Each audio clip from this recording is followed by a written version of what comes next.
안녕하세요, 비욘드 시청자 여러분. 오늘 저혈과 전문의 이대영입니다. 제가 오늘은 되게 일찍 와서 기다렸는데요. 제가 또 아주 큰 실수를 했네요. 슬라이드를 첫 장으로 옮기고 있습니다. 예, 안녕하세요.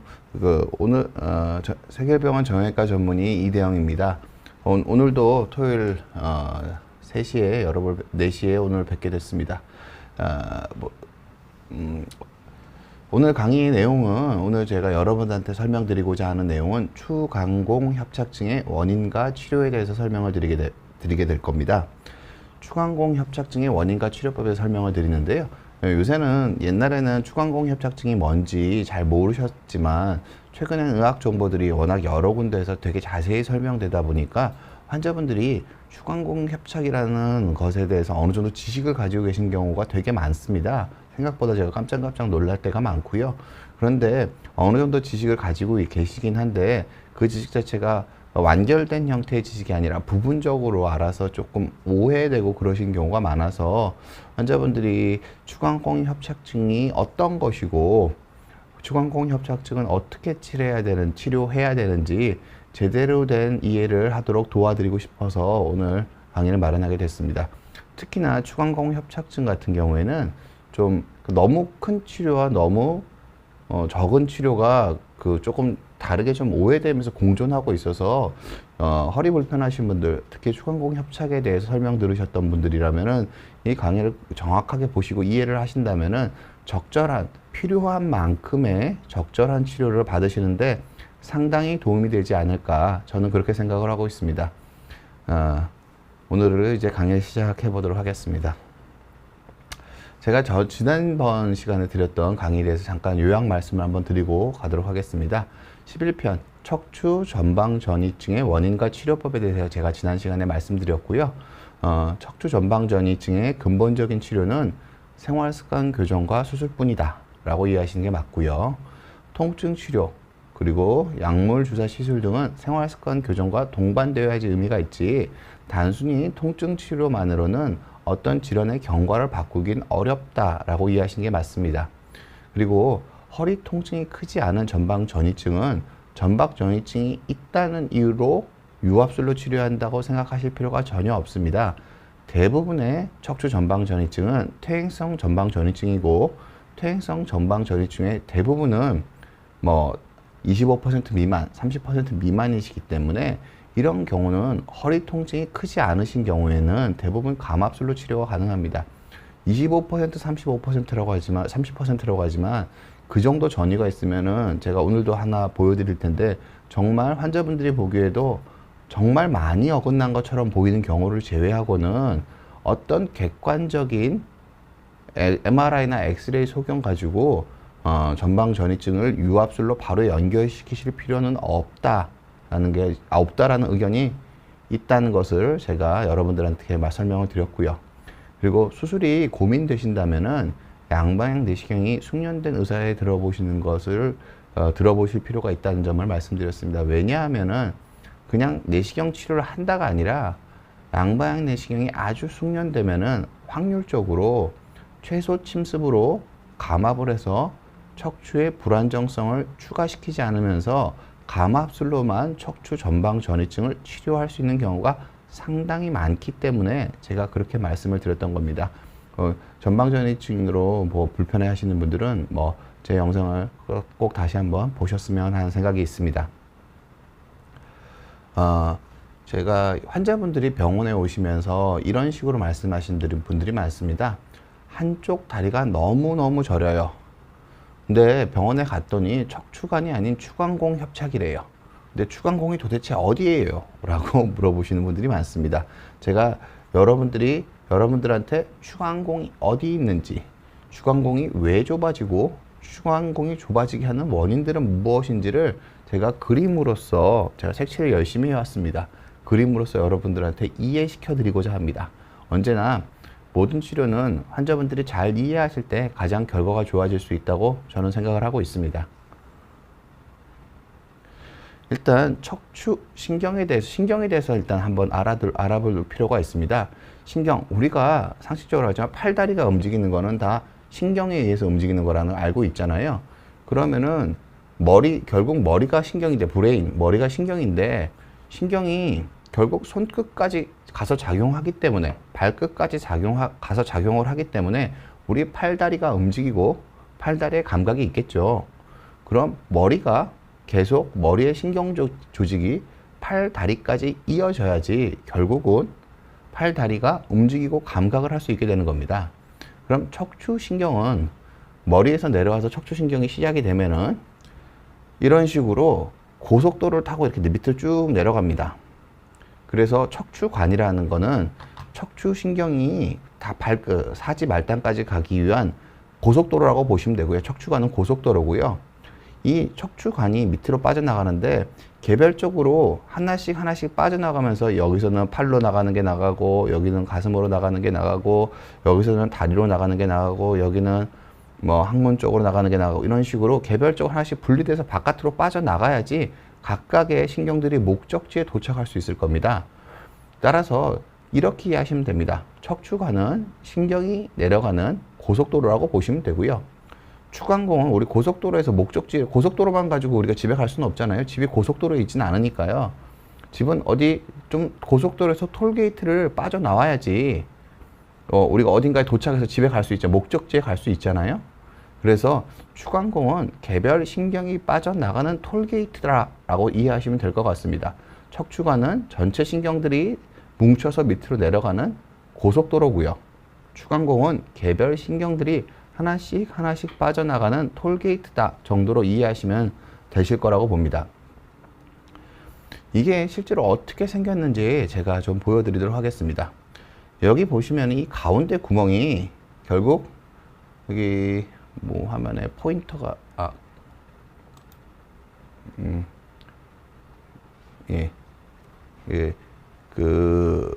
지금 그러니까 여기 보시는 건 빨간색이랑 파란색이 있는데 이게 제가 지금 마우스의 커서가 안 보여서요. 커서를 보이게 지금 조작을 좀 하고 있습니다. 죄송합니다. 여기 보시면은 이게 고속도로입니다. 신경들이 밑에 쪽, 다리 쪽으로 내려가는 고속도로라고 보시면 되고요. 이 옆에 옆면에서 보이는 이 구멍들이 신경들이 하나씩 빠져나오는 톨게이트라고 보시면 됩니다. 가운데로 큰 신경들이 뭉쳐서 내려가다가 각각 도착점에 가까워지면 하나씩 옆에 있는 구멍으로 빠져나간다. 그리고 옆에 있는 목적지에 도달하기 위해서 최종적으로 빠져나가는 구멍이 추간공이다 라고 보시면 됩니다. 여기 보시면은 파란색이 척추관, 빨간색이 추간공, 옆면에서 보이는 영상이고 이건 위에서 본 영상입니다. 무슨 뜻인지 다시 한번 설명을 드리면은 척추신경들은 뭉쳐서 가운데로 척추관을 통해서 내려가고요.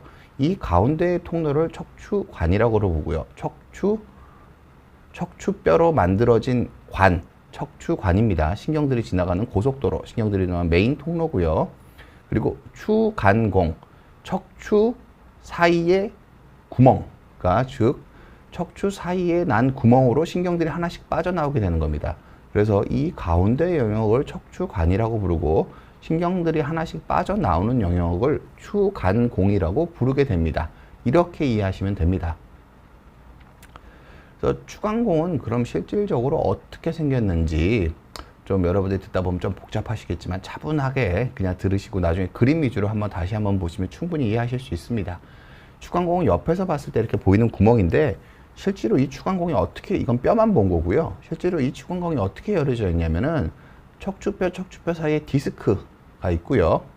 위에 척추뼈, 아래 척추뼈. 이 사이로 신경이 빠져나가게 됩니다. 그리고 이 아래 윗뼈를 연결하는 인대가 있게 됩니다. 그리고 이 관절 돌기들이 존재하게 되고요. 그래서 기본적으로는 추간공은 디스크, 신경, 인대 이런 식으로 이 사이의 공간이 추간공이고 추간공 안에는 신경과 인대가 있다고 보시면 되는데 이 뼈들도 변형이 돼서 이 공간을 좁힐 수가 있습니다. 아무튼 다시 정리하자면은 이렇게 추간공으로 신경이 빠져나가게 되고 이 추간공 주변에는 디스크, 인대, 뼈들이 있게 됩니다. 이렇게 이해하시면 되겠습니다. 추간공 협착의 원인은 이런 식으로 디스크가 튀어나오면은 이 구멍이 좁아지겠죠. 이런 식으로 인대가 두꺼워지면은 또 구멍이 좁아지겠죠. 그리고 위쪽에 있는 뼈가 낮아지게 되면은 이 구멍이 좁아지겠죠. 그리고 이 뼈가 이 두 개의 척추뼈가 앞뒤로 흔들리게 되면 추간공이 좁아지게 되겠죠. 즉 무슨 뜻이냐면은 이 공간이 좁아지는 원인은 이 추간공 주변에 있는 인대, 디스크, 뼈들의 위치가 바뀌면서 추간공이 좁아지게 되는 겁니다. 여러분들한테 척추협착증, 여러분들이 척추협착증, 척추관협착증, 추간공협착증 이게 다 다른 병이라고 생각을 하시는 경우가 있는데요. 그렇지 않습니다. 하나의 병입니다.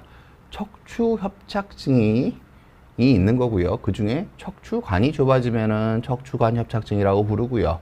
추간공이 좁아지게 되면은 추간공협착증이라고 부릅니다. 즉 좁아져 있는 부위에 따른 구분일 뿐이지 이거는 기본적으로 같은 질환이라고 보시는 게 맞습니다. 그럼 추간공 협착증의 치료 원칙도 기본적으로는 협착증의 치료 원칙과 당연히 동일하겠죠. 약물, 주사, 시술 같은 것들은 통증 조절책입니다. 보통은 그 추간공 협착에 대해서는 여러 가지 기술적인 내용들이 많이 나오면서 시술에 대해서 환자분들이 좀 생각보다 과대하게 그 시술의 값어치를 평가하시는 경우가 좀 많습니다.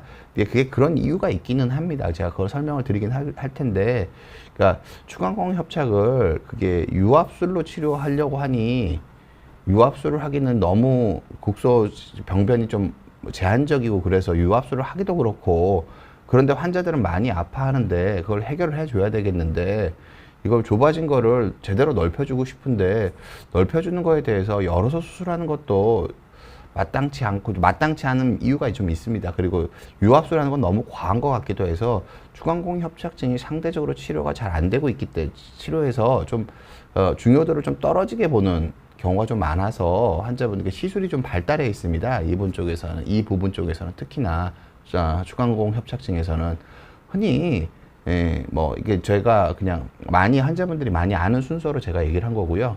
그러니까 추간공 협착증이 있으신 분들은 이게 풍선 확장술이랑 추간공 확장술에 대해서 많이 설명을 듣고 많이 이런 치료를 받으시는 분들이 많이 있습니다.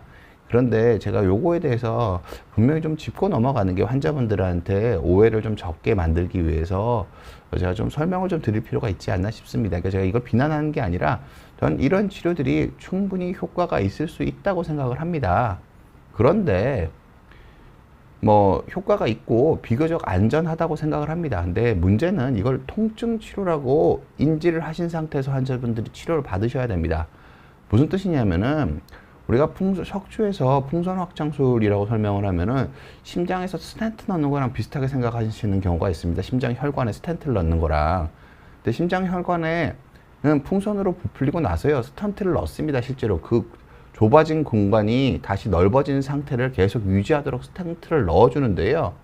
풍선 확장술은 어떤 거냐면은 풍선으로 그 부분을 한번 확장을 시킵니다. 그리고 그 안에 약을 쏘고 풍선을 다시 빼버립니다. 따라서 이 일시적인 시술하는 시간 동안만에 일시적인 확장이 있는 거지, 그 확장이 안 되는 경우도 많지만 확장이 된다고 쳐도 시술하는 동안만에 일시적인 확장이 있는 거지, 저 두꺼워졌던 아까 말씀드렸던 인대나 흔들리는 뼈라든지 커진 디스크라든지 이런 것들이 제거되는 것이 아닙니다. 따라서 풍선 확장술은 근본적인 구조를 바꾸는 치료가 아닙니다. 그래서 그냥 통증 치료라고 이해하시면 되는 게 맞고요. 추간공 확장술도 이름이 확장술이라고 붙어 있긴 하지만 거의 비슷한 흐름에서 보시면 됩니다. 일부 조직을 넣어서 일부 어떤 기구를 넣어서 그걸 좀 긁어내긴 하는데 실질적인 의미의 치료 끝나고 나서 의미 있는 확장이 되느냐에 대해서는 물음표가 많이 찍히는 게 사실입니다. 그런 간단한 시술로 MRI 시술 후에 풍선 확장술에 MRI를 찍어서 그게 넓어지는 경우는 저는 없다고 생각을 하고 있습니다. 따라서 추간공 확장술도 풍선 확장술과 비슷한 개념에서 통증을 줄이는 시술이라고 이해하시는 게 맞지 않을까 싶습니다. 왜냐하면은 실질적으로 제가 수술적으로 추간공을 확장을 하는데, 그걸 확장하려면은 꽤 뭐 아주 작은 시야에서 볼 때는 디스크, 인대, 뼈 상당히 제거해야 될 양이 많은 경우가 많거든요. 물론 수술을 아주 심할 때만 하는 거니까요. 근데 이게 어떤 경우에는 유압수를 피한다는 명분으로 해서 심한 협착에서 풍선 확장술과 추간공 확장술을 하시는 경우가 꽤 있는데요. 저는 그거는 여러분들한테 그러니까 권해드리고 싶지 않습니다. 그러니까 경도에 뭐 추간공 협착이라든지 경도의 뭐 그런 상황에서는 추간공 확장술이 뭐 그 풍선 확장술이라는 게 통증 치료에 좀 효과가 있을 수 있는데, 간혹 이게 신경이 거의 하나도 안 보일 정도로 너무너무 심한 추간공 협착에서 만병통치약처럼 풍선 확장이랑 추간공 확장을 환자분들이 생각하시는 경우가 간혹 있는데요. 그거는 저는 효과가 없는 경우를 너무너무 많이 보고요. 간혹 신경이 자극돼서 좀 힘들어 하시는 경우도 보기 때문에 풍선 확장술이나 치간공 확장술은 통증을 치료하기 위한 시술이라고 이해하시고, 필요하시다면서, 그러니까 주사 치료에 반응 없고 수술적인 치료가 들어오시면 하셔도 괜찮은데, 구조를 바꾼다고 이해하시는 거는 그건 잘못된 이해십니다. 그래서 이걸 명확하게 이해하시고 치료를 하실 필요가 있으시고, 협착이 아주 심한 경우에는 풍선 확장술이나 추간공 확장술이 의미가 없는 경우가 너무너무 흔합니다. 그러니까 잠깐 동안이라도 통증 완화도 잘 나타나지 않는 경우가 상당히 흔합니다. 그게 왜 그러냐면은 너무너무 심하면은 일시적으로 벌리는 것조차 제대로 되지 않는 경우가 많기 때문에, 뭐 벌려주지도 않고 거기다가 약을 집어넣는다고 해서 압력이 줄어들지 않으면은 단순히 염증 치료만으로는 만족스러운 치료를 얻기가 어려운 경우가 너무너무 많기 때문에, 과도한 오해는 하지 않고, 만약에 꼭 필요하시다면 이런 치료를 받으시되 오해는 하지 않고 받으셨으면 하는 마음이 저는 있습니다. 복잡한 게 아니고요. 간단하게 정리하면 이겁니다. 풍선 확장술과 추간공 확장술은 시술하는 동안만 확장되어 있는 거지, 시술이 끝나는 순간 확장이 되어 있지 않습니다. 따라서 구조적인 치료가 아닙니다. 그렇기 때문에 구조가 많이 나쁘신 분들은 해도 효과를 못 보시는 겁니다. 이렇게 이해하시면 됩니다. 여러분들 뭐 척추치료에서 제가 맨날 같은 얘기를 드리는데요. 여러분들 제 강의 들으시는 분들은 들으시면 또 저 얘기한다고 지루해 하시겠지만 어쩔 수가 없습니다. 이게 이 얘기를 안 하고는 척추치료가 성립할 수가 없기 때문에요. 협착증 치료, 추간공 협착증 치료도 이겁니다. 금지가 아닌 훈련을 통해서 할 수 있는 것들을 늘려야 됩니다. 지금 무슨 뜻이냐면은 생활 습관을 개선하는 것만이 근본적인 치료가 되고요. 생활 습관을 개선하는 게 아플 때 뭔가 금지하는 식으로 하시는 거는 많이 아플 때 잠깐 동안 안 하실 수 있지, 통증 줄어드시면 대부분 다시 하시게 되거든요.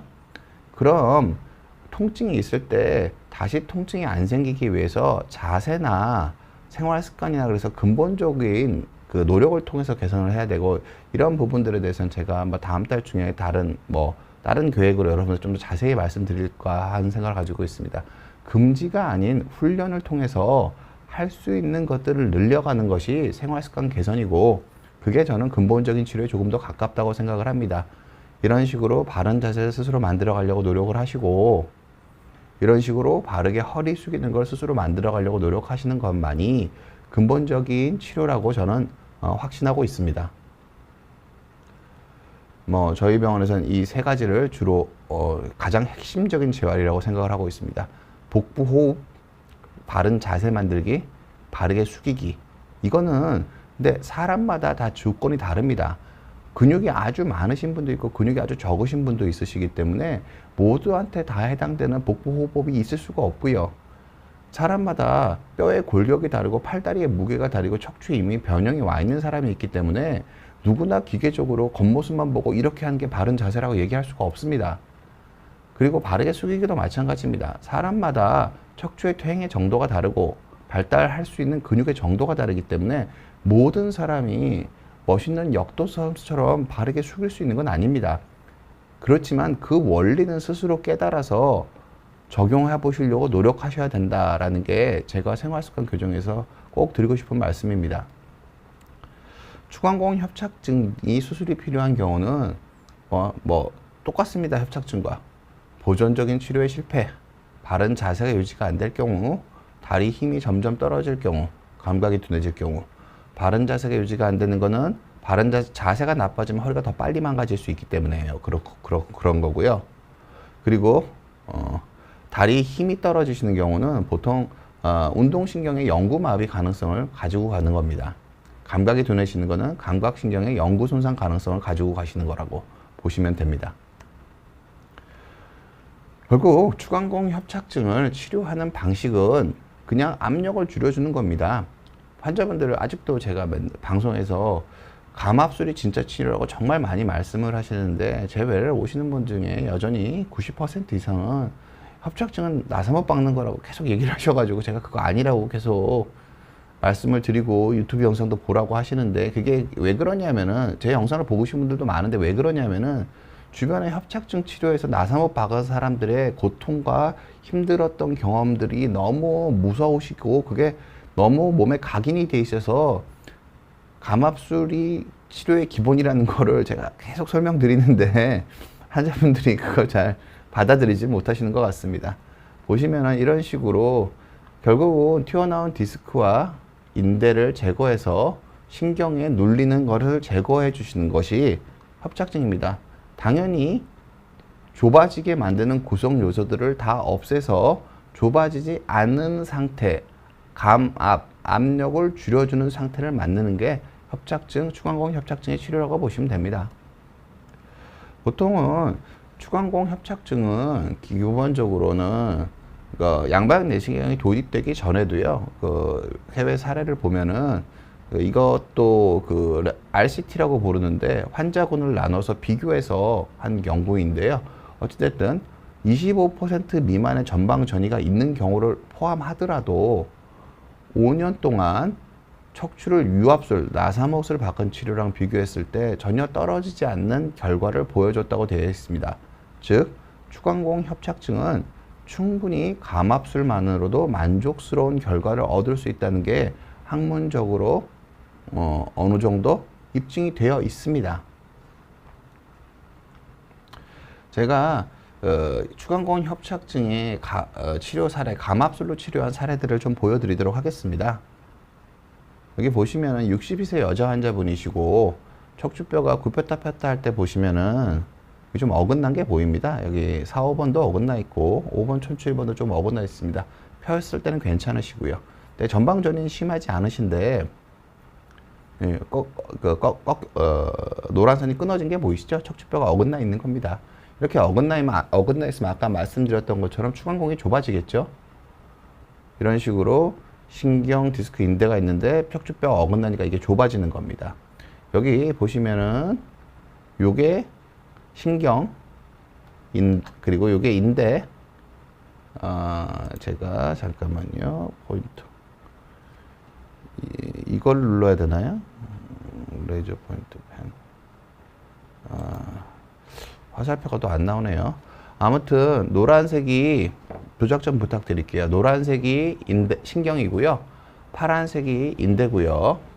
그리고 약간 조금 덜 분홍색 같이 보이는 게 기본적으로는 그게 빨간색 테두리 쳐 있는 게 디스크입니다. 그래서 이런 식으로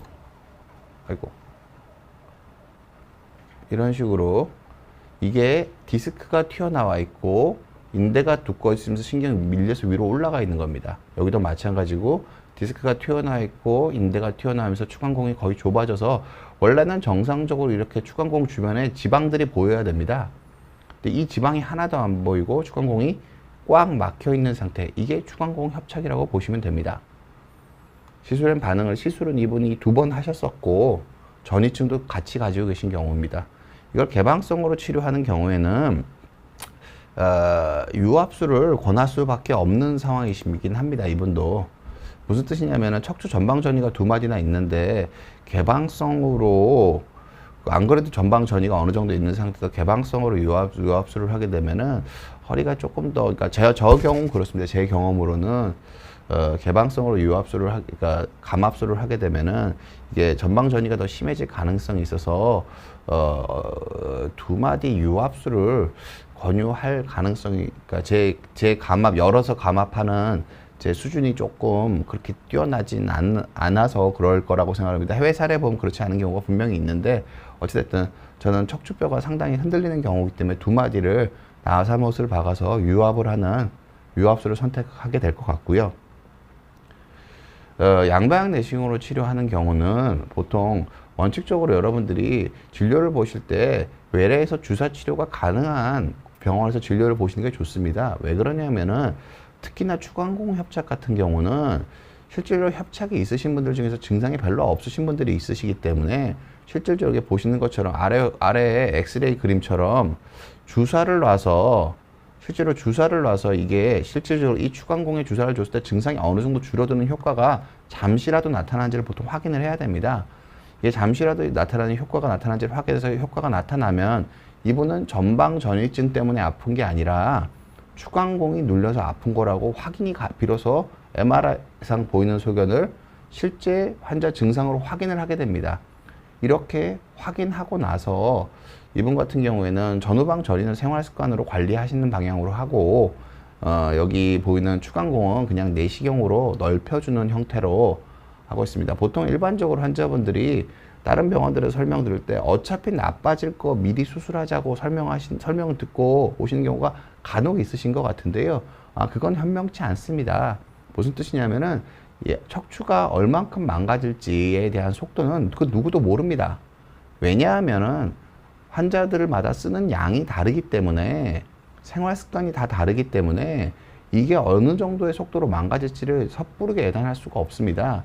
따라서 현재 증상이 크지 않은 전후방 전이를 유압술로 치료하는 것에 대한 신중하실 필요가 있으시고, 현재 증상이 있다는 것만 확인된, 주사 치료로 확인한 추간공 한 마디에 대해서만 감압술을 하시는 형태로 이분은 치료 방침을 결정하였습니다. 제가 치료한 모습을 보여드리면은 여러분도 그냥 보시면은 한눈에 아실 수 있겠지만, 보시면은 여기 노란색이 신경인데 신경의 위치가 확 바뀌었습니다. 저번에 이렇게 바뀌었습니다. 파랗게 있던 인대가 아주 적은 양으로 줄어들었고요. 디스크도 어느 정도 절제해냈고요. 그리고 후 관절도 어느 정도 절제해낸 모습을 보여주고 있습니다. 이런 식으로 하반신 마취로 감압을 해줄 수가 있습니다. 이런 식으로 신경을 직접적으로 넓혀주는 것이 감압술입니다. 치료가 끝나고 MRI를 찍어서 넓어진 게 보여야지 구조적인 변화를 만든 거고 지속 가능한 효과의 지속성이 담보되는 치료가 되는 겁니다. 그렇게 이해하시면 됩니다. 이분 같은 경우는 79세 환자분이셨고요. 우측 엉치, 좌측도 불편하고 우측 다리가 저리고 9개월 전에 넘어지셨고 타병원에서 유압술을 받으라고 하셨다고 하십니다. 이분은 추간공 협착이랑 중심성 협착이 동반된 경우입니다. 제가 아까 원인에 대해서 설명드렸지만 추간공 협착의 원인이 중심성 협착과 동일하다면 같이 있는 경우도 당연히 있을 수밖에 없겠죠. 근데 보통 일반적으로는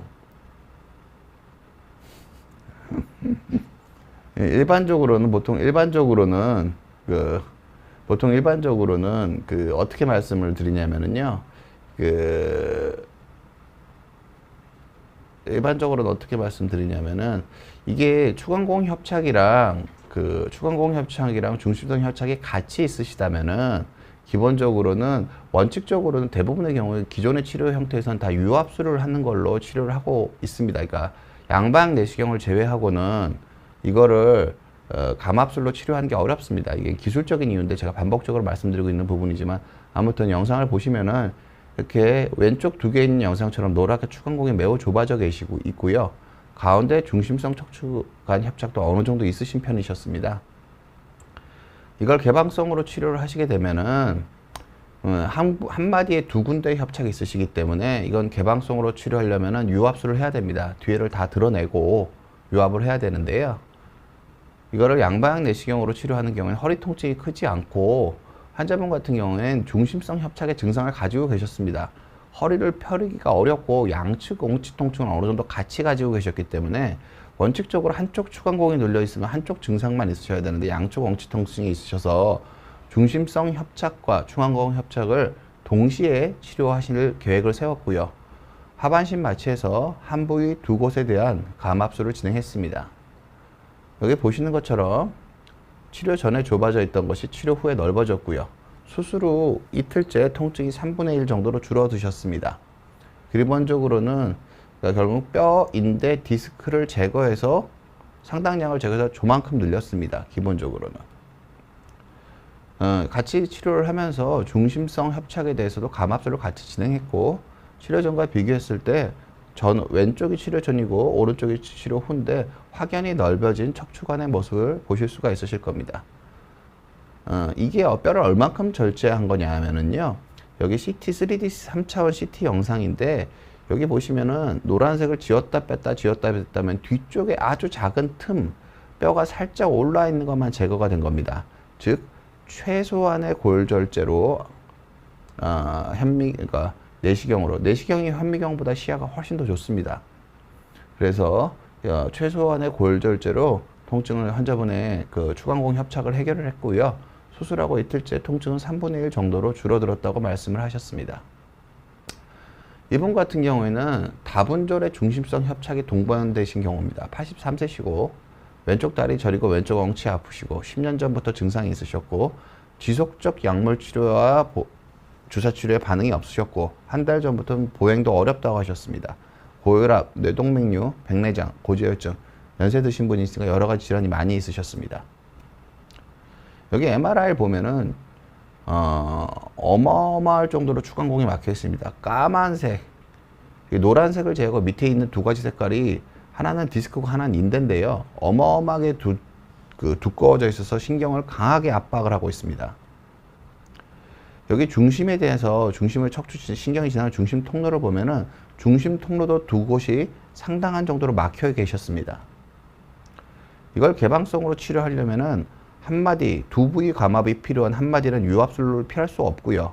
그 위쪽 한마디는 감압술로 치료가 가능합니다.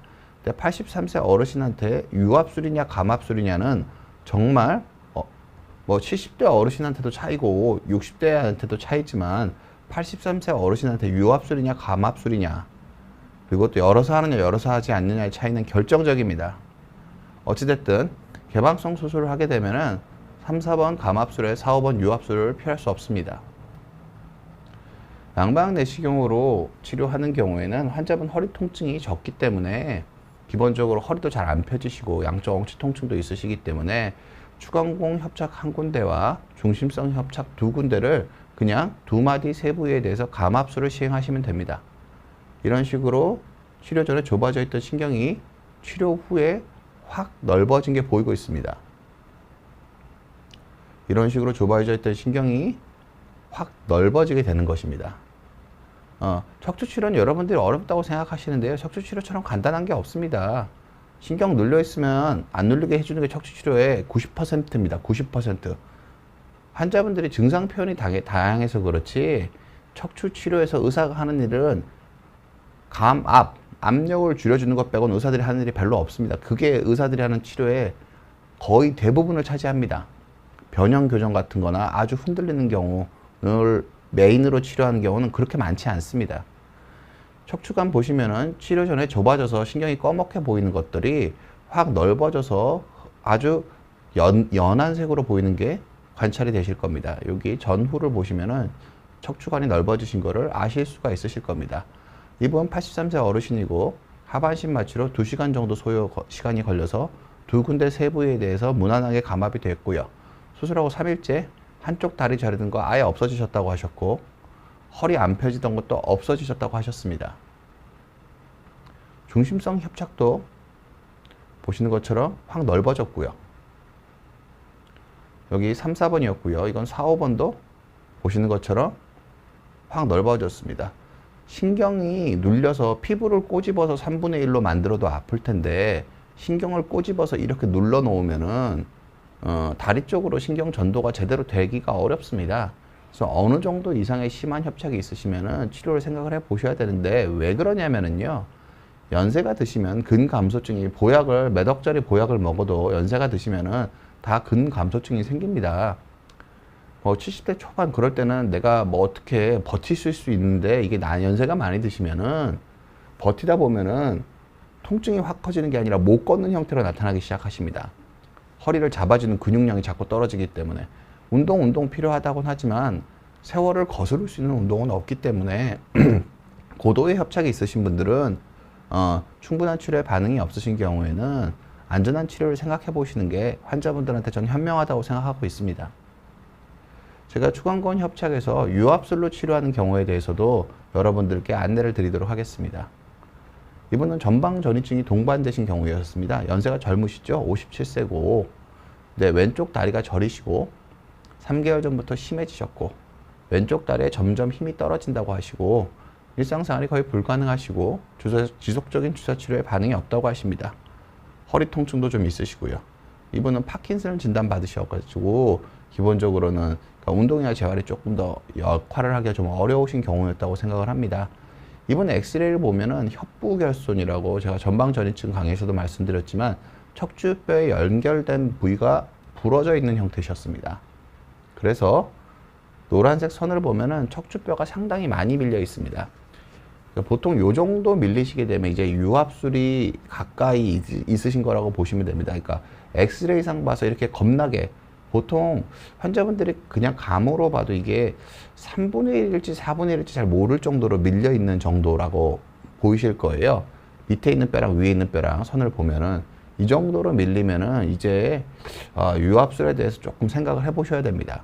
무슨 뜻이냐면은 이분 같은 경우에는 여기 추간공을 보면은요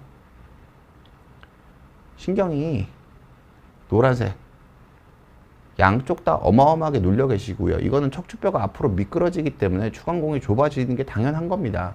그리고 왼쪽이 조금 더 좁아져 계십니다. 오른쪽으로. 그래서 오른쪽 증상은 크지 않으시고 왼쪽 증상이 대부분을 차지하고 계셨습니다. 그런데 이분은 기본적으로 허리 통증은 아주 크진 않으셨습니다. 근데 이분은 기본적으로 저는 양방향 내시경으로 그러니까 양방향 내시경으로 치료하는 걸 계획을 잡았고요. 이게 25%가량의 전방 전이가 있으셨습니다. 이거는 보통 경계선이고요. 유압술을 해도 되고 감압술을 해도 되는 경우이긴 한데 환자분이 허리 통증은 견딜만 하시고 네, 허리 통증은 생활 습관으로 관리해 볼 만한 게 맞는데 문제는 이게 전방 전이와 동반된 경우에 있어서는 척추뼈가 흔들리는 게 계속 남아 있기 때문에 저 정도로 흔들리시는 분이시고 환자분이 파킨슨도 있으셔서 재활로 잘 조절하는 게 어려우실 가능성이 커서 그리고 다리 힘까지 떨어지고 계신 상황이기 때문에 이 정도의 전방 전이와 동반된 추간공 협착증은 저는 유압술을 고려하시는 게 맞다고 생각을 합니다. 무슨 뜻이 맞다고 생각을 합니다. 그래서 제가 하반신 마취를 해서 무수혈로 유압술을 해드렸거든요. 그러니까 보통은 여러분들한테 말씀드릴 때 정상적으로 시행됐을 걸 기준으로 했을 때 개방성 유압술이 내시경으로 유압술을 하는 거에 비해서 갖는 장점은 없다라고 저는 생각을 하고 있습니다. 왜냐하면은 유압을 하는데 필요한 부분만 건드리고 양방향 내시경은 유압을 하는데 일반적으로 개방성 수술은 훨씬 더 많은 양을 건드리고요. 출혈도 많고요. 그리고 전신 마취가 필요한 경우가 훨씬 더 많습니다. 이분 같은 경우에는 치료 전에 이렇게 척추의 축이 어긋나 있었는데 치료 후에 노란 선을 보면 잘 이어져 있으시죠? 척추뼈가 전방 전이가 교정이 됐습니다. 그리고 추간공 자체가 신경이 눌려있던 것도 확 넓어졌습니다. 그러니까 신경 자체가 척추뼈가 앞으로 밀려있던 걸 뒤로 잡아당기면서 높이를 높여준 것 때문에 추간공이 감압이 돼서 눌려있던 신경이 더 커진 모습을 보여주고 있습니다. 하반신 마취로 치료하셨고 소요 시간은 2시간 정도 됐습니다. 그러니까 척추 유압술이라고 해서 꼭 피를 내고 활짝 열어서 수술해야 되는 거는 아닙니다. 하반신 마취로 유압술의 범위가 크지 않을 때는 한마디 정도일 때는 하반신 마취로 무수혈로 충분히 치료하실 수 있습니다. 이런 식으로 추간공이 좁아진 게 이렇게 넓어진 게 보이고 있습니다. 수술 후 3일째 왼쪽 다리 저린 건 없어졌다고 말씀을 하시고요. 허리 통증이 있다고 하시는데 허리 나사못을 박아놨으니까 3, 4일째 적응되실 때까지는 허리 통증은 좀 뻐근하게 다 있으신 게 당연한 문제입니다. 내시경으로 유압술을 한다고 해서 유압이 떨어질 거라고 생각을 하실 필요는 없을 것 같습니다. 왜냐하면은 열어서 유압을 해도 보통 이 뼈랑 뼈 사이에 지지대를 2개 정도 넣는 경우가 일반적입니다. 여기 보시면은 내시경으로 치료를 했음에도 불구하고 가운데에 2개의 지지대를 넣었고요. 척추뼈 사이에 충분한 양의 하얗게 보이는 고리식이 된 것들이 보이고 있습니다. 그리고 내시경 유압술 자체가 유압률에 있어서 충분히 좋은 유압률을 보이고 있다는 보고는 많이들 나오고 있습니다. 왜 그러냐면 이게 내시경 척추 유압술을 하시는 그 선생님 자체가 전 세계적으로 많지 않습니다. 전 세계적으로 많지 않아서 이런 보고들이 충분한 양으로 쌓였냐라고 보면 아직 그렇지는 않는데요. 유압을 할 때 쓰는 테크닉들을 거의 다 동일하게 쓰면서 뼈 절제가 적은 거기 때문에 유압률 자체가 떨어질 이유가 저는 하나도 없다고 생각합니다. 제가 이번 편 다시 요약을 해서 말씀을 드리도록 하겠습니다. 그 추간공 협착증의 원인과 치료법에 대해서 제가 말씀을 드리면은 동일합니다. 협착증은 근본적인 치료는 생활습관 교정과 수술뿐이고요. 시술, 그러니까 특히 풍선 확장술이나 추간공 확장술은 통증 치료일 뿐이지, 통증 치료로서 그걸 하시게 됐다면은, 능숙한 선생님이 하시면은 크게 문제는 없으실 거라고 봅니다. 그런데 생활습관 교정이 동반되어야 하고요. 그리고 결정적으로 심한 경우에, 심한 추간공 협착에 있어서 풍선 확장술과 추간공 확장술이 효과가 없는 경우는 너무너무 자주 만나고 있습니다. 그래서 아주 심한 경우에는 이런 시술은 받지 않으시는 게 맞지 않을까라고 저는 조심스럽게 생각을 합니다. 그리고 중심성 협착과 전방 전이가 동반되어 있는 추간공 협착도 대부분, 정말 대부분입니다. 감압술로 치료가 가능합니다. 그리고 수술이 고민되신다면은 양방 내시경이 숙련된 의사의 의견을 꼭 들어볼 필요가 있습니다. 왜냐하면은 이게 숙련도도, 그러니까 척추 내시경, 양방 내시경 하시는 분들이 점점 늘어나고 있긴 하지만 아직 유압술을 하실 수 있는 수준에 도달하신 분들은 그렇게 많지 않으십니다. 근데 그리고 그렇기 때문에 숙련된 선생님의 의견을 꼭 들어보실 필요가 있습니다. 의사가 자기가 하는 술기에 따라, 수술하는 의사는 어쩔 수가 없습니다. 자기 하는 술기의 내용에 따라서 환자들한테 설명하는 거나 치료의 선택에 의해서 선택지가 좀 달라지는 부분이 있습니다. 똑같은 선택을 하는데 누가 더 잘하고 못하냐의 문제가 아니라 아예 선택지가 달라질 수 있는 부분이 있으시기 때문에 양방 내시경이 숙련된 선생님의 의견도 꼭 들어보실 필요가 있지 않을까 그렇게 생각을 합니다. 일단 여기까지 제가 오늘 강의 드렸고요. 남은 시간은 제가 몇 분 정도 환자분들 질문에 답하는 시간을 하겠습니다. 예. 다분절, 통계는 내 운명이, 다분절 디스크인데 내시경 수술도 가능한가요? 저는 4마디 정도 간격이 3분의 1 줄어들고 중심으로 튀어나와 있습니다. 나이는 40입니다. 제가 하반신 마취, 요새는 제가 특별한 하반신 마취로 3마디를 한꺼번에 감압을 하고요. 4마디도 당연히 할 수 있습니다. 기본적으로. 근데 이게 협착은 보통 저는 환자분들 연세가 젊으시잖아요. 연세가 젊으시면은 고도의 협착, 가장 심하게 최소한 3분의 1 이상으로 줄어든 마디만 치료를 하기 때문에 보통 환자분이 4마디 정도 간격이 3분의 1 정도로 줄었다고 해서 4마디 정도가 다 고도의 협착이 있으실 가능성은 매우 적습니다. MRI 검사를 해보시고 혹시 고도의 협착이 있으시다면은 어차피 협착은 무조건 진행하는 거기 때문에 내시경으로 치료하는 거 생각해 보시는, 그러니까 수술적으로 치료하는 거 생각해 보시는 게 좋고요. 양방 내시경 저 한 번에 5군데, 6군데도 합니다. 할 수 있습니다. 충분히. 예. 환자분들 궁금한 거 있으시면은 제가 좀 더 질문 드리면 그래요. 다른 거 궁금한 거 아무나 물어보셔도 되고요.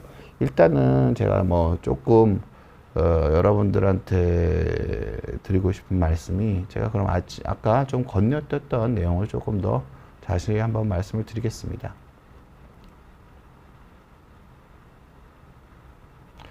보시면은 언제나 여러분들한테 계속 말씀드려서 100번 말씀드려도 아깝지 않은 내용은 이 내용입니다. 자세를 똑바로 하고 바른 자세에서 자세가 똑바라야지 되는 거고요.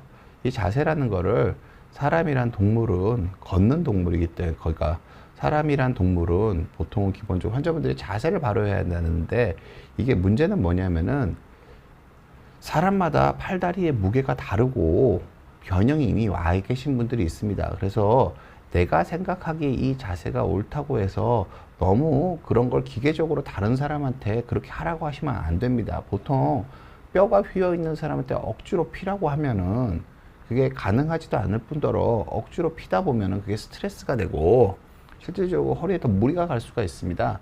그래서 바른 자세는 남들이 하는 걸 따라하는 게 아니라 자기 몸에서 느껴서 찾으시는 게 실질적인 바른 자세가 되시는 거고요. 보통 우리가 척추 바른 자세에 대해서 보면 결국 그거를 뭐가 바르다고 얘기하냐면은요. 그냥 어깨 피고 무릎 피고 그게 아니라 바른 자세에 대해서 설명하는 건 중립척추, 뉴트럴 스파인이라고 부르는데 머리부터 발까지 떨어지는 무게가 척추뼈의 만곡을 이용해서 고르게 분배되는 게 결국 바른 자세입니다. 근데 이 바른 자세가 나오기가 가장 좋은 거는 걷는 상태에서 체중을 이동하면서 바른 자세를 취하는 게 가장 자기가 느끼기가 좋습니다. 그래서 바르게 걷는 형태에서 내 바른 자세가 내 몸에서 어떤 밸런스가 바른 자세인지를 몸으로 느끼시고요. 그 느낌을 가지고 바르게 서시고 그 느낌을 가지고 바르게 앉으려고 노력을 하셔야지 자세가 전체적으로 좋아집니다. 앉아있을 때 어깨를 조금 더 펴고 뭐 턱을 조금 더 당기고 그런 것도 나쁜 노력을 하지 말라는 뜻은 아니고요. 오히려 기본적으로는 바르게 걸으면서 바른 자세를 먼저 만들어 가시는 게 더 중요할 거라고 생각을 합니다. 바닥에 앉는 것보다 보람의 살쾡이님 바닥에 앉는 것보다 의자에 앉는 게 허리에 더 좋다는 말을 들었는데 사실인가요? 당연히 사실이 맞습니다. 보통은 앉는 것보다는 서는 게 허리에 더 좋습니다. 기본적으로는. 그게 왜 그런 거냐면 제가 말씀드린 이 화살표 이렇게 되어 있는 이 동그라미에 1, 2, 3, 4의 이유가 있습니다. 기본적으로는. 그러니까 바닥에 앉게 되면은요. 다리를 더 밑으로 더 많이 올려야 되기 때문에 골반이 더 많이 휩니다. 그래서 요추의 전만을 더 유지하기가 어려워집니다. 의자에 앉는 게 요추의 전만을 유지하기가 더 좋습니다. 따라서 바닥에 앉는 것보다 의자에 앉는 게 허리에 훨씬 더 편하고요. 의자에 앉는 것보다 서 있는 게 요추의 전만을 유지하기가 더 좋습니다. 따라서 허리 불편하신 분들은 요새 뭐 그런 경우도 많으니까 서서 근무하시는 것도 나쁘지 않습니다. 허리 건강에는 앉아서 근무하시는 것보다 서서 근무하시는 게 더 유리합니다. 그렇게 말씀드릴 수 있습니다. 그리고 제가 마지막으로 또 한 번 더 말씀을 드리면은 결국 여러분들이 그리고 허리가 불편하신 분들은 내가 허리가 숙일 때 아프시면은 그 아프지 않게 생활을 하셔야 됩니다. 근데 다 어려우시면은 그냥 이것만 기억하시면 됩니다. 배에 힘주고 무릎으로 버티고 엉덩이로 허리를 들겠다는 생각으로 생활을 하시면 됩니다. 협착증이 박동조님, 협착증과 전방전이증이 있는데 신경외과, 정형외과 어디서 치료를 받아야 합니까? 척추치료에서 신경외과, 정형외과를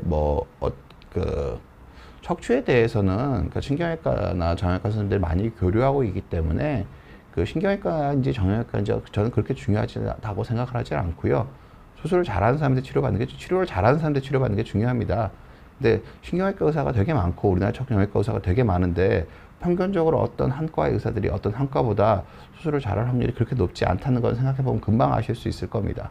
그리고 환자분이 만약에 치료를 꼭 받으셔야 된다면은 양방향 내시경이 숙련된 선생님의 의견을 꼭 들어보실 필요가 있습니다.